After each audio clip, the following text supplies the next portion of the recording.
মুখ্যমন্ত্ৰীৰ সমষ্টি মাজুলী জিলাৰ সৈতে স্থলপথেৰে বহিৰ্জগতৰ সংযোগ ঘটা একমাত্ৰ পথটো দুইলেনযুক্ত কৰি নিৰ্মাণৰ ক্ষেত্ৰত বাৰে বাৰে অনিয়ম সংঘটিত কৰিছে মেচিন পূৰ্বাঞ্চল ছাপ্লাইচাৰ্ছ এণ্ড কণ্ট্ৰেক্টছৰ নামৰ পথ নিৰ্মাণকাৰী ঠিকাদাৰ সংস্থাটোৱে।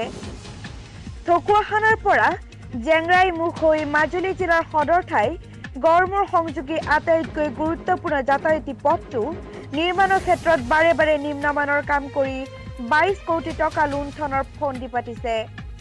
উল্লেখ্য যে এই পথটো নিৰ্মাণৰ পিছতে ইয়াৰ পূৰ্বেও দুবাৰকৈ ব্লেক ট্ৰপিং এৰি যোৱাৰ বিষয়ে প্ৰাগ নিউজৰ বাতৰিত সম্প্ৰচাৰ হৈছিল। এইবাৰ তৃতীয়বাৰৰ বাবে পথটোৰ ব্লেক ট্ৰপিং আকৌ বখলে এৰাই গৈছে সোণৰী চাপৰিৰ ঢোলপেটা অংশত।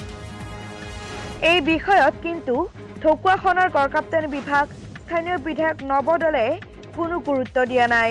মই উন্নয়ন কমিটিৰ সভাপতি হয়, গতিকে মই অন্য যি হওক নহওক ঢোলপেটা গাঁৱৰ আণ্ডাৰত যিডোখৰ হ'ব ঢোলপেটা ইমূৰৰ পৰা সিমূৰলৈ একদম সুন্দৰ হ'ব লাগিব। আৰু ইয়াত মহৰীয়ে কিবা হেৰি আছেনে কি আছেনে মই বিশেষ নাজানো।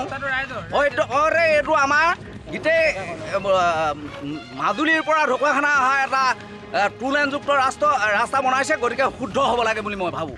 আৰু গতিকে আমি SDO ছাৰকো ইয়াৰ দ্বাৰা আমি নিমন্ত্ৰণ জনাইছোঁ, কাইলৈকে পাৰে পৰহিলৈ পাৰে ৰাস্তাটো চাই যাব লাগে। ঢকুৱাখানাৰ পৰা Likhan Gogoi report, news 13 north east Assam. Bharat University Scholarship Entrance Exam for Engineering is going on in Assam Northeast.